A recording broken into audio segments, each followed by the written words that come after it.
कई किसान अपनी अनुपयोगी या पड़ी हुई जमीन को यूं ही छोड़ देते हैं, लेकिन अब वही जमीन उन्हें आर्थिक रूप से सशक्त बना सकती है। दरअसल बिहार सरकार ने 7 निश्चय 2 कार्यक्रम के अंतर्गत वित्तीय वर्ष 2025-26 के लिए मुख्यमंत्री चोर विकास योजना की शुरुआत की है।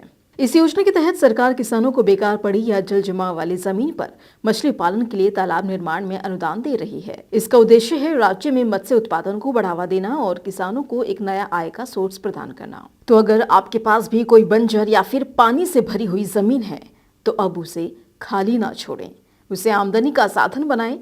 मुख्यमंत्री चोर विकास योजना के साथ मुख्यमंत्री चोर विकास योजना का मुख्य उद्देश्य राज्य में बड़े पैमाने पर उपलब्ध निजी और चोर भूमि को मत्स्याधारित समेकित जल कृषि के लिए विकसित करना है, जिससे बेकार पड़े चोर संसाधनों में मछली पालन के साथ साथ कृषि बागवानी और कृषि वानिकी को फॉलो कर उत्पादन और उत्पादकता में बढ़ोतरी की जा सके। योजना के तहत चोर विकास के लिए लाभुक आधारित चोर विकास और उद्यमी आधारित चोर विकास का क्रियान्वयन किया जाना है। मुख्यमंत्री चोर विकास योजना के तहत 3 मॉडल हैं। 1 हेक्टेयर रकबा में 2 तालाब निर्माण, लागत है 8.88 लाख रुपए हेक्टेयर। 1 हेक्टेयर रकबा में 4 तालाब निर्माण, लागत है 7.32 लाख रुपए हेक्टेयर।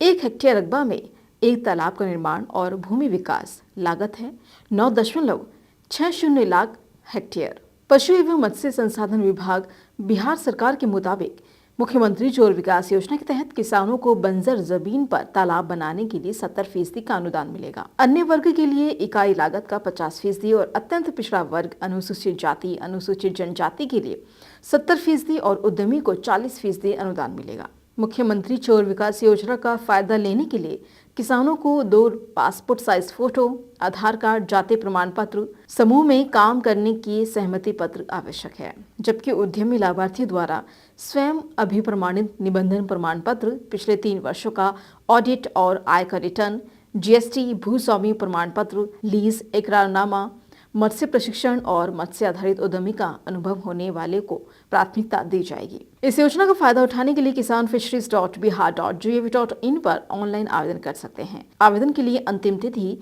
31 अगस्त 2025 है। ब्यूरो रिपोर्ट, कृषि जागरण।